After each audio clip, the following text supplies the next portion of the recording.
girlfriend left me for my rich best friend because I didn't buy her designer bags. She didn't know I'd already bought her a house. Ashley and I dated for 4 years, met at a bookstore where she worked. I fell for her instantly.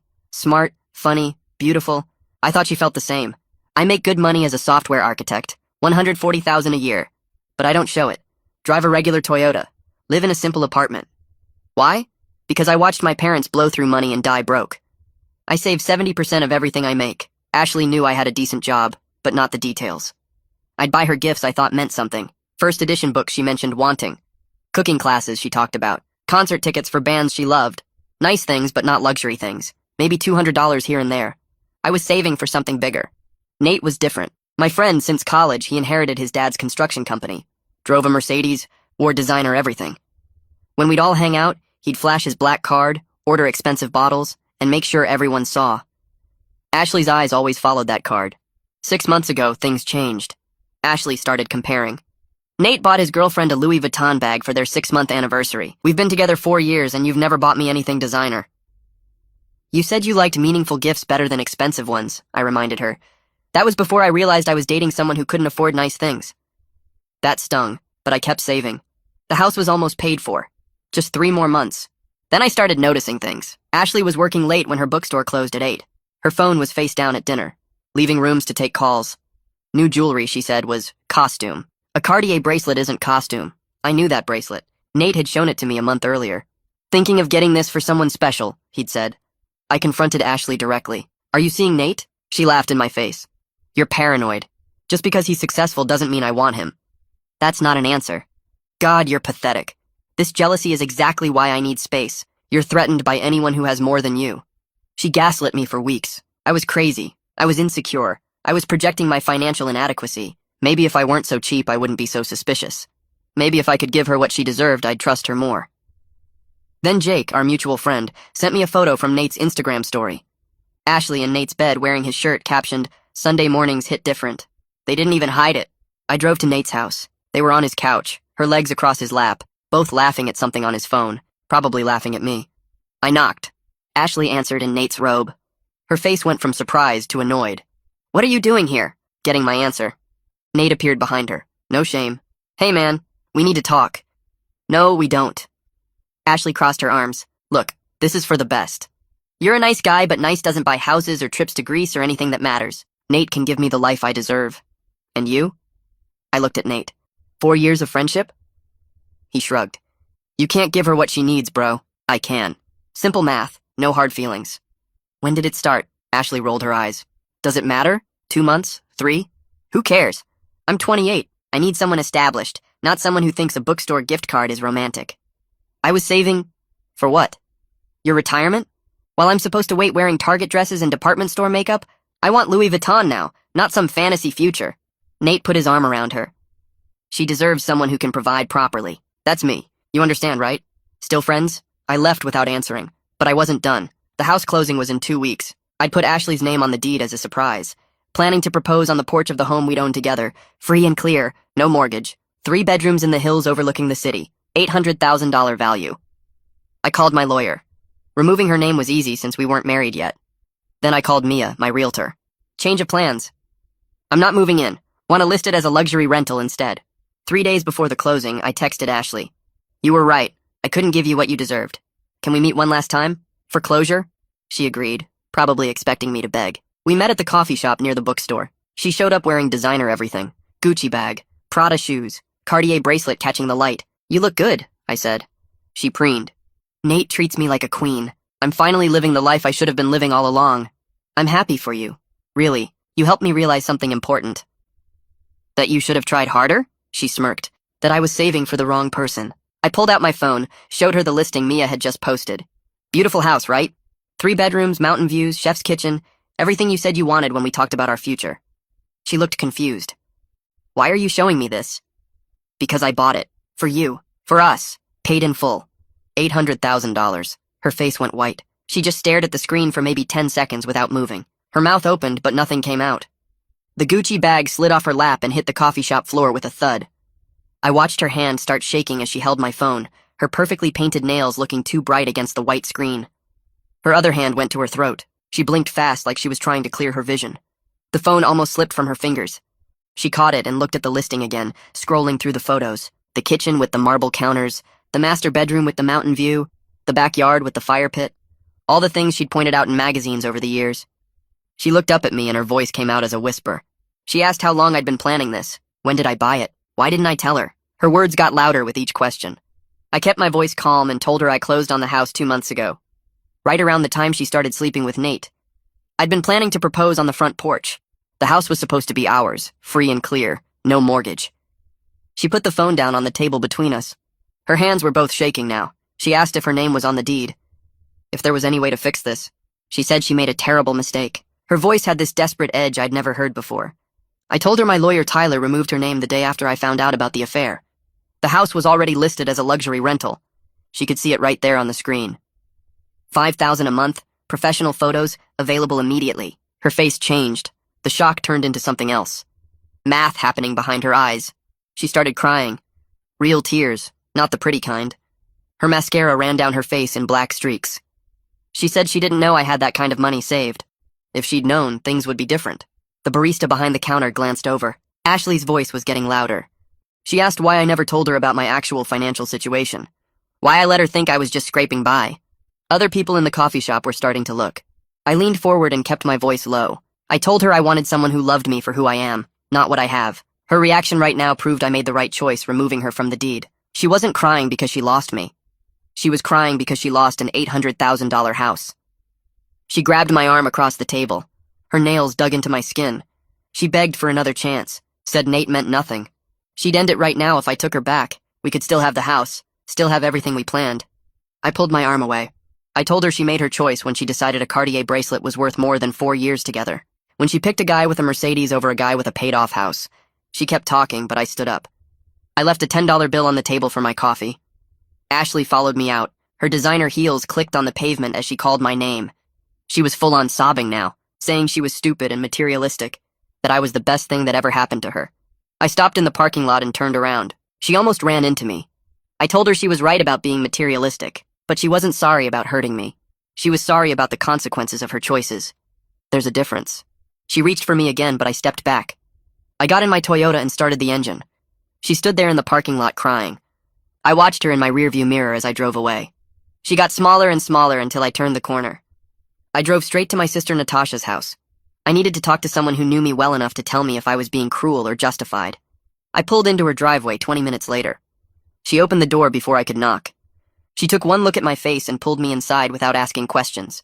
We sat in her living room. I told her everything. The coffee shop meeting, showing Ashley the house listing, her reaction, the parking lot scene, all of it. Natasha listened without interrupting. When I finished, she was quiet for a minute. Then she told me Ashley's reaction proved everything I needed to know. Ashley never loved me for the right reasons. The house revelation was perfectly timed to show her true character. Natasha said I dodged a bullet. If Ashley had found out about the house before the affair, she might have stayed. But only because of the money. I would have married someone who valued my bank account more than my heart. That would have been worse than what happened now. My phone started buzzing in my pocket before I even left Natasha's house. I pulled it out and saw 3 texts from Ashley already. Then another one came through. And another. I opened the messages. Long paragraphs filled my screen. She was sorry. She realized what really mattered now. Material things meant nothing compared to what we had. Could we please talk one more time, just to discuss this properly? She made a huge mistake. Nate wasn't the person she thought he was. I was the one who truly cared about her future. The texts kept coming while I stared at the screen. Natasha looked over my shoulder and saw Ashley's name appearing over and over. She reached out and took my phone from my hands. Her finger hovered over the delete button. I nodded. She deleted every message without reading them. 3 more texts came through immediately. Natasha deleted those too. She handed my phone back and told me engaging would only make this harder. Ashley needed to accept this was over. Responding would give her hope that wasn't there. I put my phone on silent and stayed at Natasha's house for another hour. We watched a cooking show and didn't talk about Ashley. My phone screen kept lighting up with new messages, but I ignored them. When I finally drove home around 9 that night, I had 23 unread texts from Ashley. I deleted them all without opening a single one. Around 11, my phone rang. Nate's name appeared on the screen. I almost didn't answer, but curiosity got the better of me. I picked up.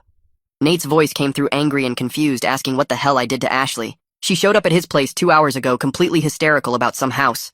She was crying so hard she could barely talk. Something about me buying a house and hiding money from her. His tone had an edge like I'd done something wrong, like I was the bad guy in this situation. He wanted to know why I never told anyone I had that kind of money saved up. Ashley felt humiliated and deceived. I let him finish his accusation. Then I spoke calmly. I told him Ashley was upset because she chose a guy with a Mercedes over a guy with a paid-off house. That wasn't my problem anymore. She made her choice based on what she could see. Now she knew what she couldn't see, and regretted it. But that didn't change anything. Nate started to argue.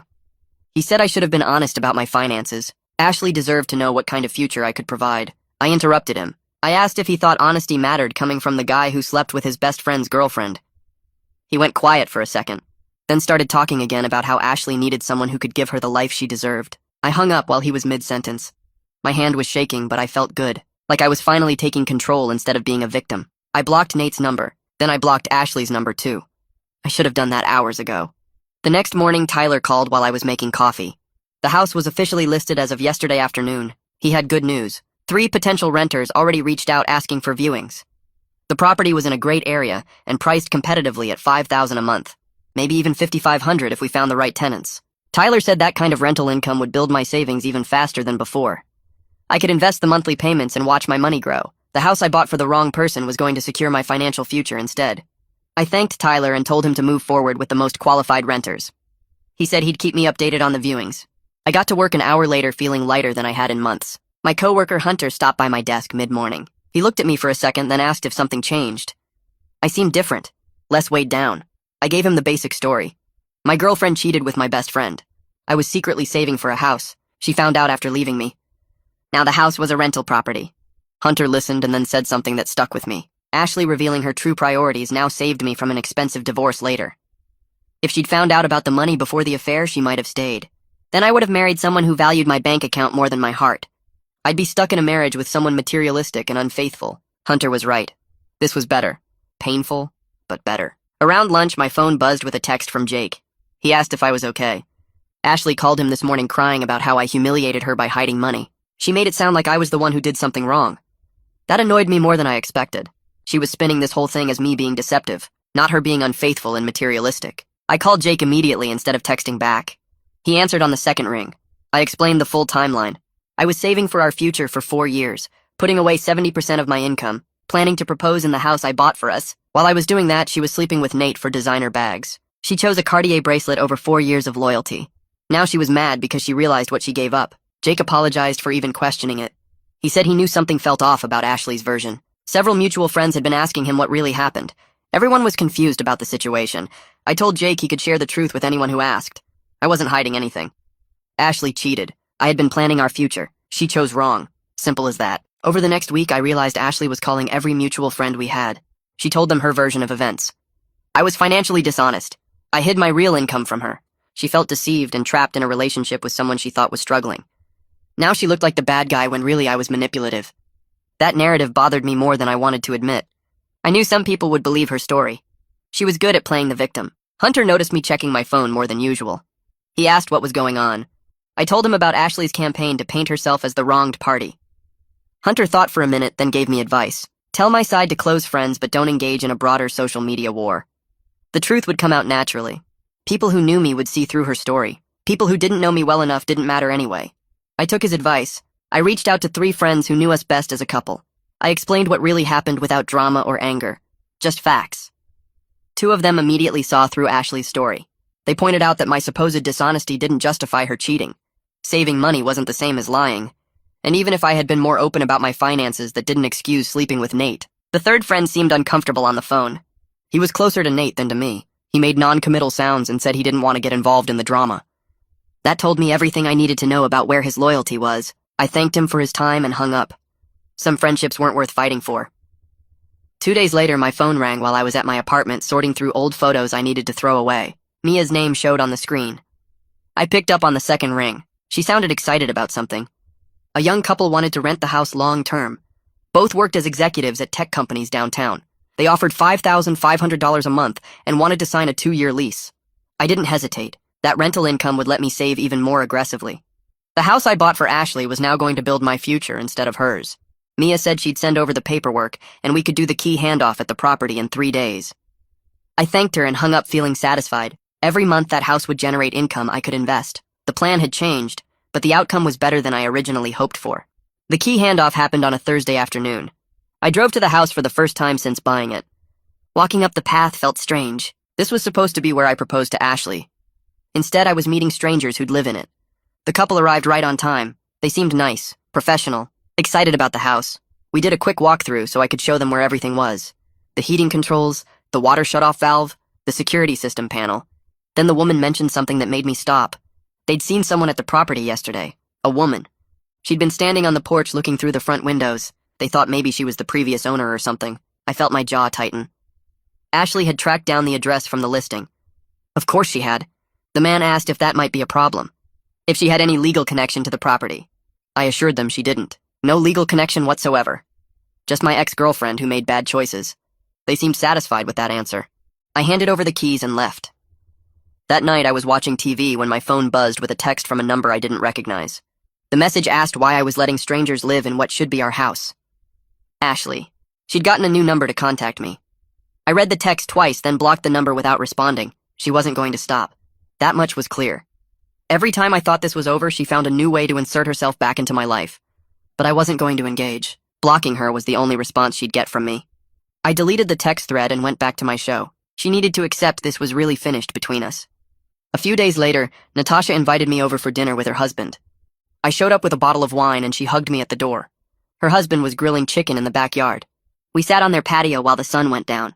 Natasha kept looking at me with this expression I couldn't quite read. Finally, she said I seemed lighter, more like myself than I'd been in months.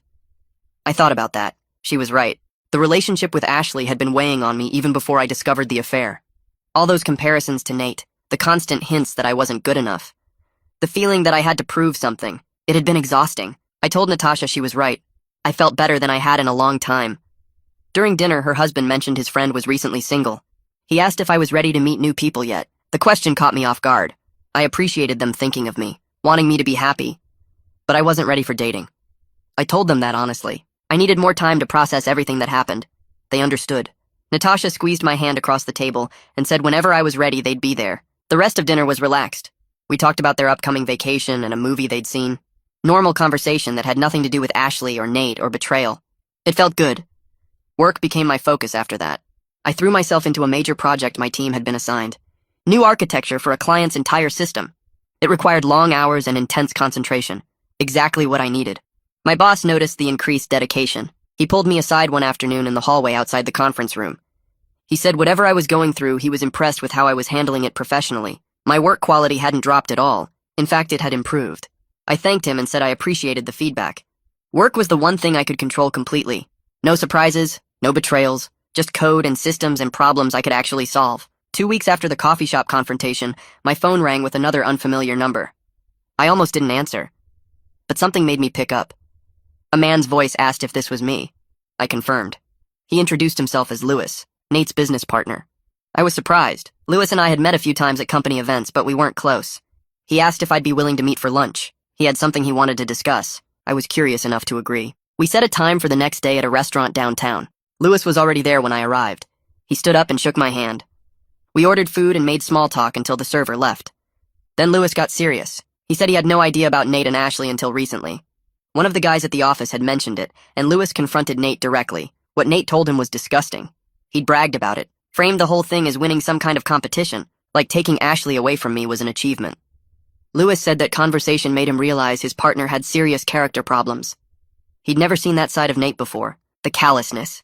The complete lack of respect for friendship or loyalty. It bothered him deeply. Lewis kept talking. He said he was considering buying out Nate's share of the construction company. This situation revealed a side of Nate he couldn't respect. He didn't want to be in business with someone who treated people that way. I appreciated Lewis reaching out. It took courage to have this conversation, but I told him I wasn't interested in being involved in their business decisions. That was between him and Nate. I'd moved on from both of them. Lewis nodded. He said he understood. He just wanted me to know that not everyone thought what Nate did was okay. Some people saw it for what it really was. That conversation stuck with me as I drove back to work. Nate's actions were catching up with him in ways beyond just losing my friendship. Lewis hinted that other business contacts had heard about the situation. People viewed Nate differently now. His reputation was taking hits. The flashy lifestyle and expensive car didn't matter much when people questioned your character. I felt a small sense of satisfaction. Not revenge exactly. Just the natural consequences of his choices finally reaching him. He'd thought taking Ashley was winning, But he'd lost something more valuable than any girlfriend. He'd lost respect. A week went by without hearing from either of them. Then my phone buzzed with a text from a number I didn't recognize. The message said Ashley needed to talk, that she wanted to apologize properly and get closure. I stared at the screen for a minute. Natasha had warned me about this exact situation when we talked 2 days earlier. She said Ashley would try again once reality set in. I should have deleted the message. Instead, I texted back agreeing to meet at the park near downtown. Neutral territory, public place, one last conversation. I drove there the next afternoon and parked near the walking path. Ashley was already sitting on a bench when I arrived. She looked different from at the coffee shop. Her hair was pulled back in a simple ponytail. No designer bag in sight, just jeans and a plain sweater. The Cartier bracelet was gone. She stood up when she saw me walking over. Her hands twisted together nervously. I sat down on the opposite end of the bench and waited. She started talking immediately. Said she was sorry for the affair, sorry for how she treated me, sorry for choosing material things over what we had. The words came out fast like she'd practiced them. She admitted she got caught up in status and appearances. Nate's lifestyle made her feel important and valued in a way she thought I couldn't provide. I listened without interrupting. Let her say everything she needed to say. She explained that she felt insecure about our future because I never talked about money or made plans. When I bought small gifts instead of expensive ones, she took it as a sign I couldn't afford better. Nate's flashy spending felt like security, like proof he could take care of her. She realized now that she confused expensive things with being valued, that the Gucci bags and fancy dinners were just objects. They didn't mean he cared about her, they just meant he had money to spend. When she finished talking, she looked at me with red eyes waiting for a response. I told her I accepted her apology. That took courage to say all that. But it didn't change anything between us. What happened couldn't be undone. I hoped she learned something from this about what actually matters in relationships. About not judging someone's worth by their car or their willingness to buy designer labels. She nodded slowly and wiped her eyes. Asked if we could eventually be friends. Maybe in a year or two when things weren't so raw. I was honest. Told her I didn't see that happening. Too much damage. Too much betrayal. We could be civil if we ran into each other, but friendship wasn't possible. She accepted that without arguing. Then she mentioned that things with Nate fell apart fast. Once she wasn't forbidden fruit anymore, he lost interest. The affair was exciting because it was secret. Living together was boring. He was already seeing someone new. Some girl he met at a bar 3 weeks ago. I felt a quick flash of vindication hearing that. Proof that Nate never cared about her specifically. She was just another conquest, another thing to win. But mostly I just felt sad. 4 years of my life ended because she wanted Louis Vuitton instead of a future. We stood up and walked toward the parking lot together. This goodbye felt different from the coffee shop confrontation. More final. Like we were both actually accepting that this relationship was over for good. No more anger. No more drama. Just two people who used to love each other going separate ways. I got in my Toyota and drove away. Watched her standing by her car in my rearview mirror getting smaller. I felt lighter somehow. Like I'd closed a chapter cleanly instead of leaving pages torn out. The next day at work, Hunter stopped by my desk during lunch. Asked if I wanted to join his basketball league. They played pickup games twice a week at the recreation center. Good group of guys, low pressure, just exercise and hanging out. I hadn't played basketball since college, but I agreed. Figured it would be good to get out of my apartment and do something physical. That Thursday, I showed up at the gym with old sneakers and shorts I found in my closet. Hunter introduced me to the other guys. They were all around my age. Mix of jobs and backgrounds. Nobody asked about my personal life or why I was joining mid-season. We just played. The physical activity felt amazing, running up and down the court, focusing on the game instead of replaying conversations in my head. My body was sore the next day in a good way. Over the next few weeks, basketball became my routine. Tuesday and Thursday nights. I started looking forward to it. The guys knew nothing about my history with Ashley. To them, I was just a regular person who played decent defense and could hit free throws. The anonymity felt refreshing. Nobody looked at me with pity or asked how I was holding up. I was just part of the team. One of the guys invited me to grab beers after a game, and I went. We talked about sports and work and normal things. No drama, no betrayal stories, just casual friendship with people who had no connection to my past. Around the same time, my rental income started coming in. The executive couple paid their first month's rent. $5,500 deposited directly into my account. I logged into my investment account and set up automatic transfers. Every month, the rental income would go straight into index funds. The house that was supposed to be a symbol of love was now a symbol of smart planning and self-respect. My financial philosophy that Ashley mocked was actually working perfectly. I was building wealth steadily while she was probably maxing out credit cards on designer bags. The irony wasn't lost on me. My phone rang one afternoon while I was reviewing code at work. Tyler's name showed on the screen. I stepped into an empty conference room to take the call. He said Ashley had contacted him asking about the possibility of me selling her the house at a discount. She claimed it was originally meant for her, so she should have some right to purchase it. Tyler already told her no on my behalf. The house wasn't for sale at any price and she had no legal claim to it. But he wanted me to know she was still fixating on the property, still trying to find a way to get what she thought she deserved. I thanked Tyler for handling it and told him to block any further contact from Ashley about the house or anything else. He agreed that clean boundaries were important. Then he mentioned something his wife Suzanne said. She's a therapist and Tyler had told her the basic story. Suzanne thought my handling of this situation had been remarkably healthy. Not getting sucked into drama, not seeking revenge, just removing myself and moving forward. That comment stuck with me the rest of the day. I told Tyler to block any further contact from Ashley about the house or anything else. He agreed immediately and said clean boundaries were important after this kind of situation. Then he mentioned something his wife Suzanne said. She's a family therapist and Tyler had told her the basic outline of what happened. Suzanne thought my handling of everything had been remarkably healthy. Not getting pulled into drama, not seeking revenge, just removing myself and moving forward with my life. Tyler said most people in my position would have done something they'd regret later. I appreciated hearing that perspective from someone who dealt with messy situations professionally. The validation helped more than I expected. 3 months passed. The house rental kept generating income. Basketball became a regular part of my routine. Work kept me busy. Life felt different, but not bad. I was grabbing coffee one Saturday morning when I ran into the bookstore manager where Ashley used to work. She recognized me instantly, and her face showed surprise mixed with something like concern. She asked how I was doing, and I told her honestly that I was doing okay. Then she mentioned something I hadn't known. Ashley quit her job right after our breakup. Didn't give notice, just called one morning and said she wasn't coming back. The manager had to scramble to cover shifts. Ashley apparently moved to a different city shortly after, trying to start fresh somewhere new. The manager seemed uncomfortable sharing this information, but said she thought I should know. We talked for a few more minutes outside the coffee shop. She said she always thought Ashley and I were good together when we first started dating, but she admitted something changed over the past year. Ashley became more focused on material things, started comparing herself to customers who came in wearing expensive clothes, made comments about wanting a different lifestyle. The manager noticed the shift but figured it was just Ashley growing restless with retail work. Hearing an outside observer validate what I'd experienced felt important. I wasn't crazy for noticing the changes. Other people saw it too. The manager wished me well and went inside. I sat in my car for a while thinking about that conversation. That night I opened my laptop and started making a list. What did I actually want in a future relationship? Not just attraction and chemistry. Those mattered, but they weren't enough. I wrote down financial compatibility at the top. Someone who understood the value of saving, who didn't measure worth by possessions. Shared life philosophy came next. Similar views on what mattered in the long term. Communication about money and goals. Honesty about expectations. The list grew longer as I thought through what went wrong with Ashley. I'd assumed we wanted the same things because we got along well and enjoyed each other's company. But we never actually talked about deeper values. Never confirmed we were building toward the same future. That was partly my fault. I should have been more open about my financial situation and plans. But her response to the house revelation showed our values were different regardless of communication. A week later, Natasha called and asked if I wanted to meet her friend from work for coffee. She emphasized it was just to practice being social again. No pressure, no expectations of romance, just a casual conversation with someone new. I agreed mostly because Natasha had been so supportive, and I didn't want to seem like I was hiding from life. The coffee date happened on a Thursday afternoon. Her friend was nice. We talked about work and hobbies and normal things. Pleasant conversation, but no spark.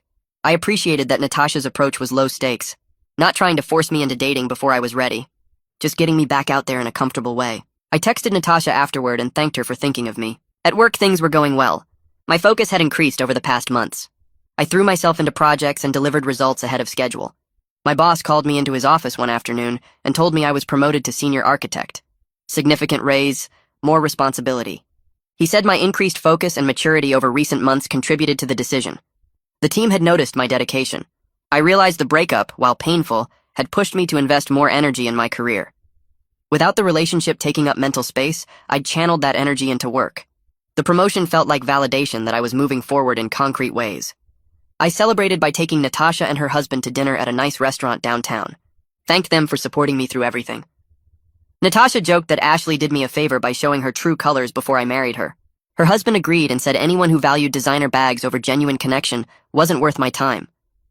We talked about the promotion and my plans for the new role. It felt good to focus on positive things happening in my life instead of dwelling on what went wrong. Natasha mentioned she was proud of how I'd handled everything. Not getting bitter or angry, just processing and moving on. The next week, Hunter stopped by my desk at work. He'd seen Nate at a bar over the weekend. Said Nate looked rough. Apparently the business buyout with Lewis went through. Nate lost the construction company his dad built. His reputation in the industry took a hit too. People heard about what happened with Ashley and me, viewed him differently. Hunter said Nate was drinking alone and seemed pretty down. I felt a moment of sympathy. Then I remembered him sitting on that couch with his arm around Ashley, telling me it was simple math, no hard feelings. The sympathy faded. Actions have consequences. Nate chose to betray a friendship, and it cost him more than he probably expected. That night, I logged into my financial accounts and made some changes. The rental income was coming in steadily. The promotion meant a significant raise. I decided to increase my savings rate to 75%. Doubling down on the financial philosophy Ashley had mocked. Building wealth felt more meaningful now, not just a safety net, an expression of my values, proof that living below your means and planning for the future actually works. I set up automatic transfers, adjusted my budget. The numbers looked good, better than good. I was building real financial security while Ashley was probably still chasing the next designer purchase. A few days later, I got an email from the rental couple. They loved the house, wanted to extend their lease for another year, offered to go up to $6,000 a month. I accepted immediately, replied within an hour.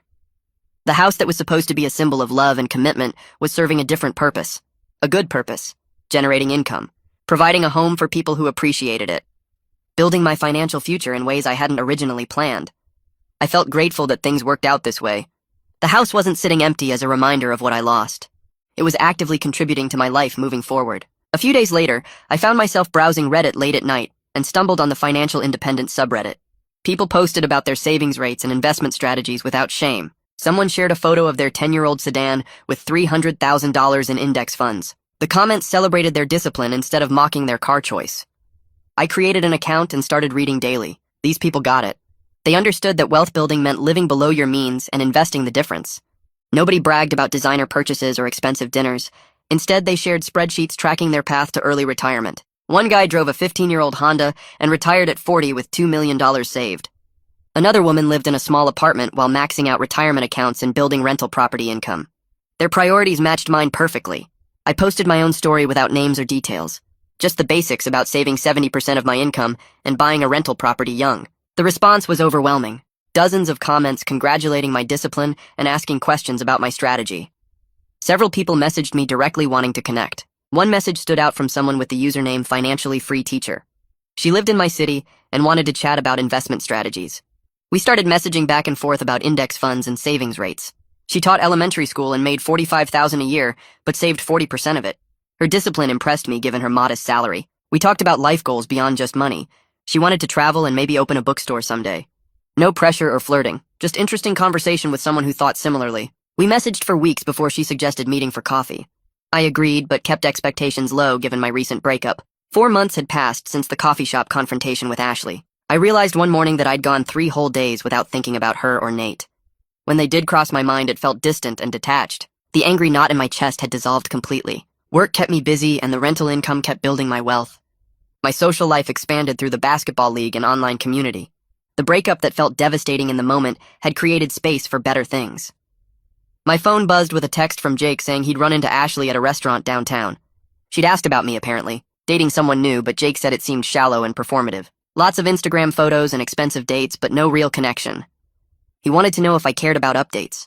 I texted back that I genuinely didn't need to hear about Ashley's life anymore. Appreciated him checking, but I'd moved on completely. Jake responded with a thumbs up and said he was glad I was doing well. That exchange confirmed what I already knew. Ashley belonged to my past now. I booked a solo trip to the mountains the next day. Something I'd always wanted to do, but Ashley hated camping and outdoor activities. A week alone, hiking and reading sounded perfect. I packed my tent and sleeping bag and drove 3 hours to a remote campground. The first night under the stars felt like breathing fully for the first time in months. No phone service meant no distractions, just me and the wilderness and my thoughts. I hiked 10 miles the second day and finished 2 books by the campfire that night. The solitude revealed parts of myself I'd compromised during the relationship. I actually enjoyed quiet time alone, preferred simple meals cooked on a camp stove over fancy restaurants, valued experiences over possessions. Ashley would have hated every minute of this trip. That realization didn't make me sad anymore. Just confirmed we'd wanted different things all along. When I returned from the mountains, I had coffee with Financially Free Teacher, whose real name was Shayna. We met at a quiet cafe and talked for 3 hours straight. The conversation flowed easily from investment strategies to life philosophies to travel dreams. She told me about teaching 3rd graders and saving aggressively despite her modest salary. Drove a 12-year-old Civic and lived with a roommate to keep expenses low. Her discipline and clarity about priorities impressed me deeply. But beyond the shared money values, I felt actual chemistry. She laughed at my jokes and asked thoughtful questions about my life. We discovered we both loved hiking and reading and quiet weekends at home. When we left the cafe, I asked if she wanted to get dinner sometime. She smiled and said yes. We started dating casually over the next few weeks. I was upfront about my recent breakup and not wanting to rush into anything serious. Shayna appreciated the honesty and shared that she was also focused on building her own financial foundation before combining lives with anyone. We went hiking on weekends and cooked simple dinners at her apartment. She never asked about designer bags or expensive restaurants. Instead, she wanted to know about my thoughts on early retirement and investment allocation. Our dates cost maybe $30 total and felt more meaningful than any fancy dinner I'd bought Ashley. The relationship developed slowly and naturally without pressure or games. 6 months after revealing the house to Ashley, I took stock of my life. The rental property generated $5,500 monthly that went straight into investments. My promotion at work came with a $20,000 raise. I'd increased my savings rate to 75% and watched my net worth climb steadily. But the financial progress wasn't even the best part. Shayna and I had been dating for 2 months, and it felt right in ways my relationship with Ashley never had. We shared actual values about what mattered in life. She understood that driving a Toyota didn't mean I was broke. Appreciated thoughtful gestures over expensive gifts. Wanted to build wealth together slowly, rather than spend it on status symbols. Work was going great, with the senior architect role giving me more responsibility and satisfaction. My social life included the basketball league and online community friends who got my priorities. Everything had shifted in positive directions I couldn't have imagined 6 months earlier. Natasha noticed the change when I stopped by for dinner one evening. She commented that I seemed genuinely happy rather than just recovered from the breakup. Her observation hit home because she was right. This wasn't about getting over Ashley anymore. I'd actually built a better life than the one I'd lost. What Ashley meant as an insult about me not being able to provide had revealed something important. I could provide very well, just not for someone who valued the wrong things. Shayna valued the right things. Financial security and shared experiences, and building a future based on substance rather than appearance. I felt grateful now for how everything had unfolded. The betrayal hurt deeply at the time, but it showed me who people really were before I made permanent commitments. If Ashley hadn't left, I might have married her and spent years with someone who didn't share my actual values. If Nate hadn't betrayed our friendship, I might have kept trusting someone who saw relationships as competitions to win. The house I bought for the wrong person became the foundation for building the right life. Every month, the rental income grew my wealth and confirmed my financial philosophy worked. Every date with Shayna reinforced that finding someone with shared values mattered more than surface compatibility. Every conversation in my online community reminded me that plenty of people understood the difference between looking rich and being rich. I was excited about where this path led next, not in a rushed or desperate way, just genuinely curious about the future I was building with intention and discipline. The life Ashley rejected was exactly the life I wanted, and now I was living it with someone who wanted it too.